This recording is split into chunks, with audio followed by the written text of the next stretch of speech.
اللہ تبارک و تعالیٰ قرآن کریم میں فرما رہا ہے یرید اللہ بکم اليسر، اللہ تبارک و تعالیٰ ہمارے ساتھ آسانی کا معاملہ کرنا چاہتا ہے، ولا یرید بکم العسر، دشواری کا معاملہ نہیں کرنا چاہتا۔ اللہ رب العزت ہمیں مشکل میں نہیں ڈالنا چاہتا۔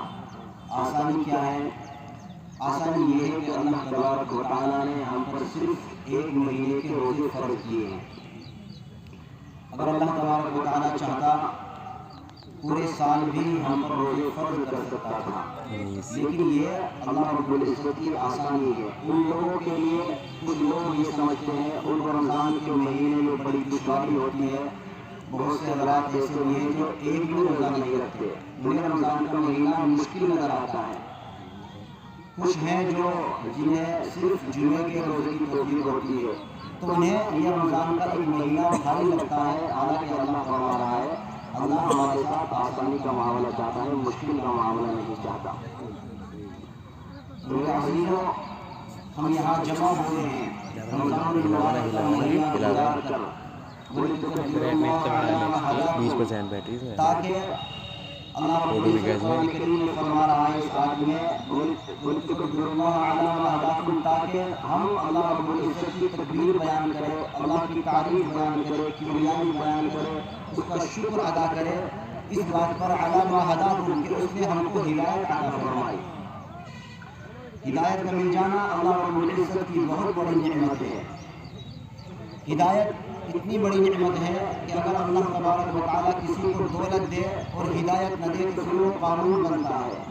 اس کے پاس بے شمار خزانے ہیں، اس کے باوجود بھی وہ محروم ہے، آخرت میں برباد ہوگا۔ اسی طریقے سے اللہ تبارک و تعالیٰ کسی کو حکومت دے، اقتدار دے، پاور دے، لیکن ہدایت نہ دے تو پھر وہ فرعون بنتا ہے اور اس کا انجام بھی فرعون والا ہوتا ہے۔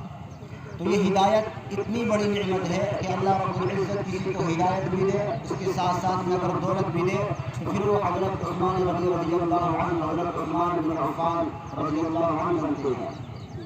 اسی طریقے سے اللہ تبارک و تعالیٰ ہدایت دے، اس کے ساتھ ساتھ میں اقتدار بھی دے، حکومت بھی دے تو پھر وہ حضرت ابو بکر صدیق، حضرت عمر فاروق رضی اللہ عنہ بنتے ہیں۔ تو یہ ہدایت اللہ رب العزت نے ہمیں رمضان کا مہینہ عطا فرمایا، مزید اس میں اللہ نے ہمیں صحت عطا فرمائی، اس طرح کی بیماری سے ہماری حفاظت فرمائی جس سے ہم صحیح طریقے سے روزہ رکھ سکے۔ اگر بیمار ہو جاتے صحیح طریقے سے روزہ نہ رکھتے تو یہ بھی اللہ تبارک و تعالیٰ کی ہدایت ہے، اس کی توفیق ہے۔ بلکہ ہم دیکھتے ہیں کہ رمضان کے مہینے میں اچھے خاصے ہٹے کٹے نوجوان روزے نہیں رکھتے، ان کو توفیق نہیں ملتی۔ تو یہ توفیق کا مل جانا، ہدایت کا مل جانا، یہ اللہ تبارک و تعالیٰ کی بہت بڑی نعمت ہے۔ اس کا شکر ادا کرنا چاہیے، جتنا زیادہ اللہ رب العزت کا شکر ادا کیا جائے اتنا کم ہے۔ حدیث شریف میں آتا ہے للصائم فرحتان، فرحۃ عند لقاء ربہ وفرحۃ عند فطرہ۔ اللہ کے نبی صلی اللہ علیہ وسلم نے فرمایا روزے دار کو اللہ تبارک و تعالیٰ دو فرحتیں عطا فرماتا ہے۔ ایک فرحت تو وہ ہے جو مرنے کے بعد، آخرت میں جانے کے بعد، جنت اگر نصیب ہوئی، جنت میں جانے کے بعد اللہ تبارک و تعالیٰ کی طرف سے عند لقاء ربی، اللہ رب العزت کی ملاقات نصیب ہوگی، اللہ کا دیدار ہوگا جنت میں، جو تمام جنت کی نعمتوں سے بڑی نعمت ہے۔ یہ فرحت آخرت میں مرنے کے بعد روزے دار کو ملے گی انشاءاللہ، لیکن دنیا کے اندر اللہ تبارک و تعالیٰ روزے دار کو یہ فرحت عطا فرماتا ہے، دنیا میں یہ خوشی عطا فرماتا ہے، فرحۃ عند فطرہ۔ اس کا مطلب علماء کرام نے دو بیان کیے ہیں۔ ایک مطلب تو اس کا یہ ہے کہ جب روزے دار روزہ افطار کرتا ہے اس وقت ایک فرحت، ایک خوشی عجیب سی محسوس ہوتی ہے۔ ہر آدمی اس کا مشاہدہ ابھی رمضان کے مہینے میں کر کے آیا۔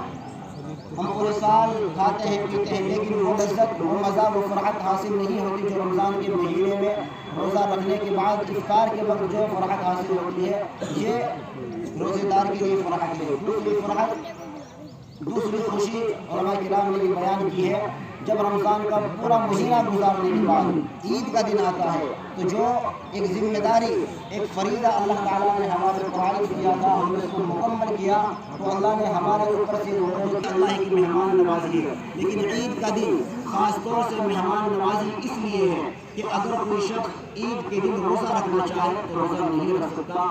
عید کے دن روزہ رکھنا ناجائز ہے، پابندی ہے شریعت کی طرف سے۔ اسی طریقے سے بقرہ عید کا دن، بقرہ عید کے بعد کے 3 دن، یہ سال کے 5 دن ایسے ہیں کہ ان میں اللہ رب العزت کی طرف سے مہمان نوازی ہوتی ہے، ان میں کوئی روزہ رکھنا چاہے تو روزہ نہیں رکھ سکتا۔ تو یہ آج کا دن اللہ تبارک و تعالیٰ کی طرف سے یہ فرحت کا دن ہے۔ یہ خوشی اس بات کی نہیں ہے کہ رمضان کا مہینہ گزر گیا، بلکہ خوشی اس بات کی ہے کہ جو ایک ذمہ داری اللہ تعالیٰ نے ہمارے اوپر ڈالی تھی، ہم نے اس کو مکمل کر لیا۔ ورنہ اس بات کا تو ہمیں غم ہے کہ اتنا مبارک مہینہ عطا کیا گیا تھا وہ ہم سے جدا ہو گیا۔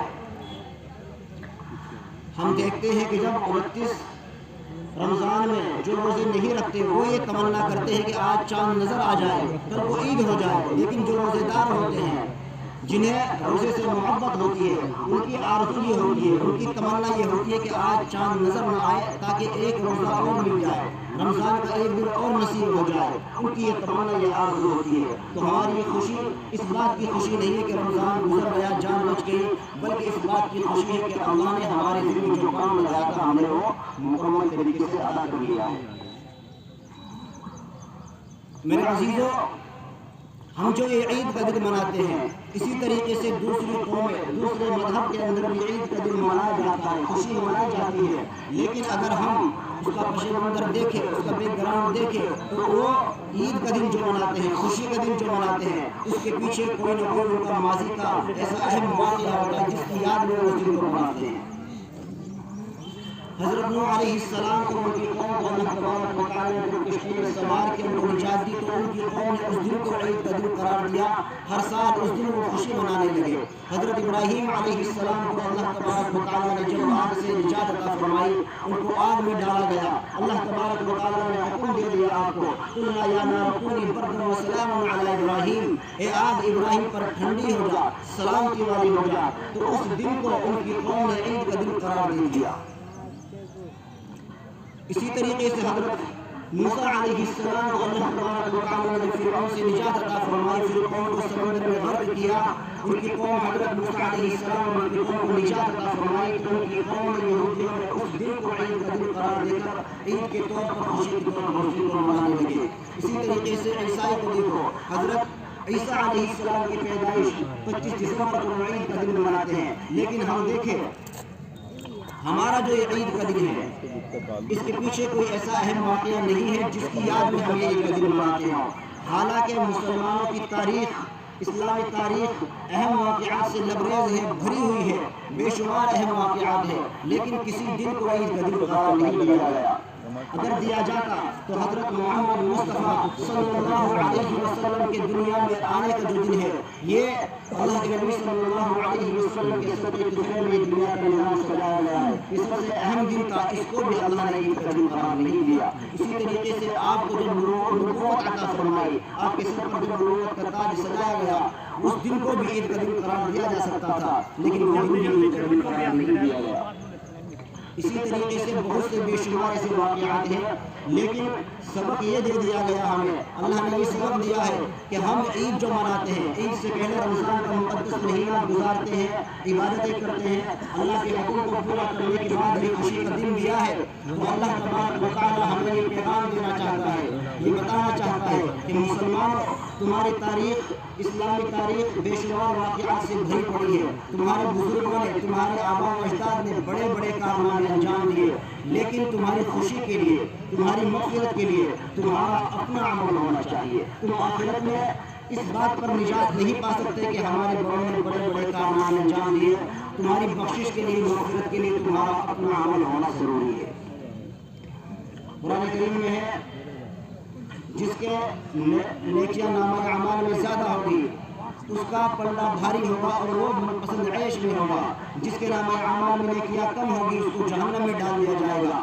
تو ہمارا آخرت میں جو نجات کا دعویٰ مدار ہے وہ ہمارے اپنے اعمال پر ہے۔ تو ہم یہ عید کا دن جو مناتے ہیں، یہ رمضان المبارک کا مقدس مہینہ گزارنے کے بعد ہمیں یہ عید کا دن دیکھنا نصیب ہوتا ہے۔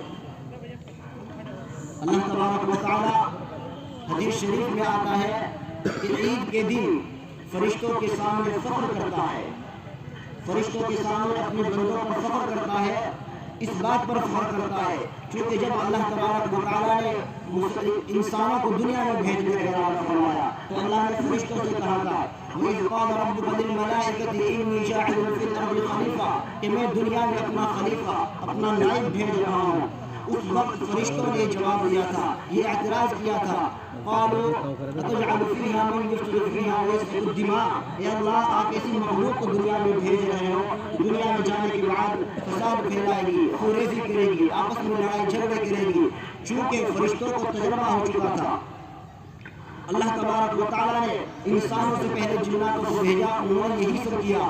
فرشتوں نے سوچا یہ جو نئی مخلوق بھیجی جا رہی ہے یہ بھی یہی سب کرے گی. مزید فرشتوں نے یہ کہا کہ نحن نسبح بحمدک ونقدس لک, کہ اللہ اگر آپ اس مخلوق کو عبادت کے لیے دنیا میں بھیج رہے ہیں تو ہم ہے تو تیری عبادت کرنے کے لیے, ہم تیری تقدیس بیان کرتے ہیں, تیری تعریف بیان کرتے ہیں. فرشتے جس کو اللہ نے جس عبادت میں لگا دیا وہ لگا ہوا ہے, ایک لمحے کے لیے بھی اللہ کی نافرمانی نہیں کرتا. تو فرشتوں نے اسی بات کو کہا نحن نسبح بحمدک ونقدس لک, ہم ہے تو تیری عبادت کے لیے, ہم ہے تو تیری تعریف کے لیے, تیری تقدیس کے لیے. جانتے ہو اللہ تبارک و تعالیٰ نے ہمارے لیے فرشتوں کو کیا جواب دیا؟ قال انی اعلم ما لا تعلمون, جو میں جانتا ہوں تم نہیں جانتے, اپنے مخلوق کے بارے میں جو میں جانتا ہوں وہ تم نہیں جانتے. کیوں؟ قرآن کریم کی دوسری آیت میں سورہ شمس میں اللہ تبارک و تعالیٰ نے اس بات کو بیان کیا ہے فَأَلْهَمَهَا فُجُورَهَا وَتَقْوَاهَا.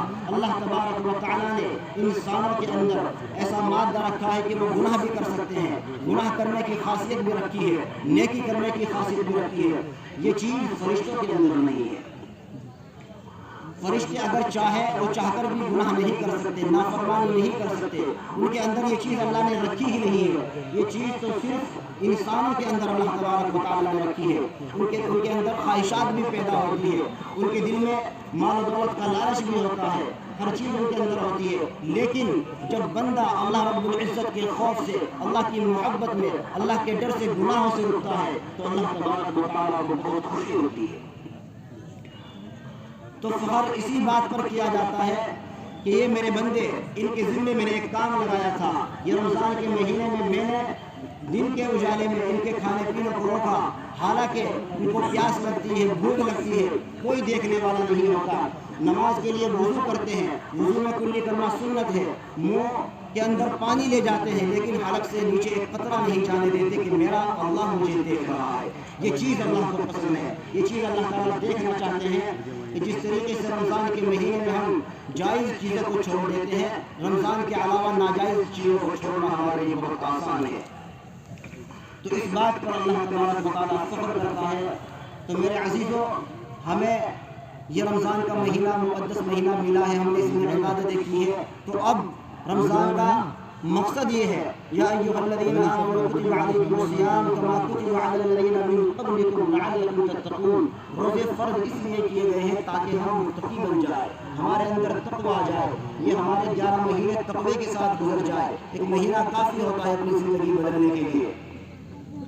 شیخ عبد القادر جیلانی رحمۃ اللہ علیہ نے اپنی کتاب ایک عجیب بات لکھی ہے. عید کے دن کو میدان محشر سے تشبیہ دی ہے کہ جس طریقے سے میدان محشر ہوگا, عید کا دن بھی اسی کی طرح ہے. لوگ اپنے گھروں سے اس میدان میں آ کر جمع ہوتے ہیں. ایک آخرت کا دن ہوگا, میدان محشر کا دن ہوگا, جس دن لوگ اپنی قبروں سے نکل کر میدان محشر میں آئیں گے, کھلے میدان میں آئیں گے. آج لوگ عید کے دن میدان اس عید گاہ میں جمع ہوتے ہیں, کھلے میدان میں عبادتیں کر کر آتے ہیں. کچھ لوگ تو وہ ہوتے ہیں جن کے چہرے تر و تازہ نظر آتے ہیں عبادت کی وجہ سے. انہوں نے رمضان کا مہینہ اللہ رب العزت کے حکم کے مطابق گزارا ہوتا ہے. ان کے چہروں پر, ان کے دل میں عجیب سی خوشی ہوتی ہے. بہت سے محروم, بہت سے بدنصیب ایسے بھی ہوتے ہیں جو رمضان کا مہینہ صحیح طریقے سے گزار کر نہیں آتے, روزے رکھ کر نہیں آتے. اگرچہ وہ سفید کپڑے پہن کر آئے ہوں, ان کے کپڑے چمک رہے ہوں, لیکن اندر سے ان کے دل میں وہ خوشی نہیں ہوگی.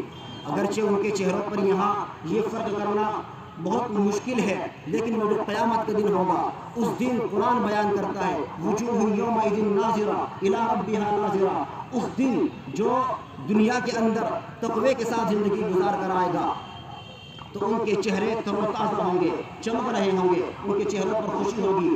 آج ان لوگوں کے چہروں کو پہچاننا مشکل ہے جنہوں نے رمضان کو صحیح طریقے سے نہیں گزارا, لیکن وہ دن ایسا ہوگا وجوہ یومئذ علیہا غبرہ, ان کے چہروں پر نحوست چھائی ہوئی ہوگی، گھبراہٹ ہوگی، اور وہ یہ سمجھ رہے ہوں گے، انہیں پتہ چل جائے گا کہ ہم دنیا میں کس طریقے سے زندگی، قیامت کے دن مرنے کے بعد ایک دن آئے گا وہاں جمع ہوں گے، لیکن وہاں جانے کے بعد پھر دنیا میں آنے کا موقع نہیں ملے گا۔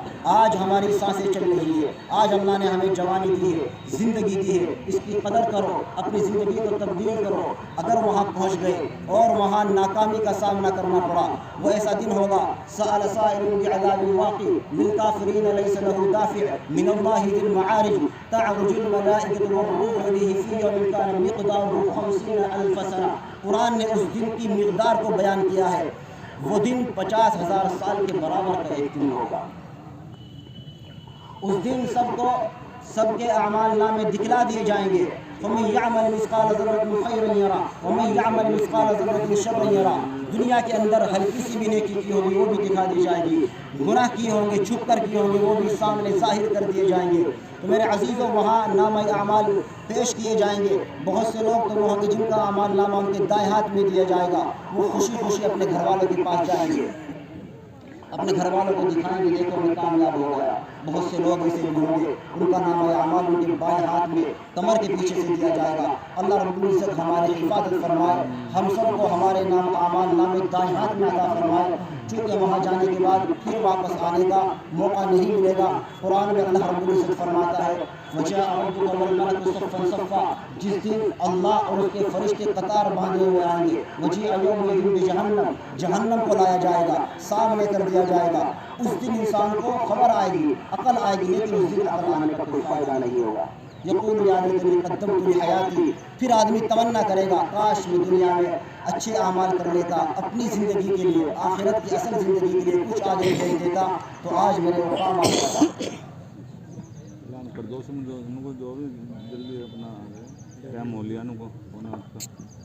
نماز کا جو ٹائم رکھا گیا تھا وہ مکمل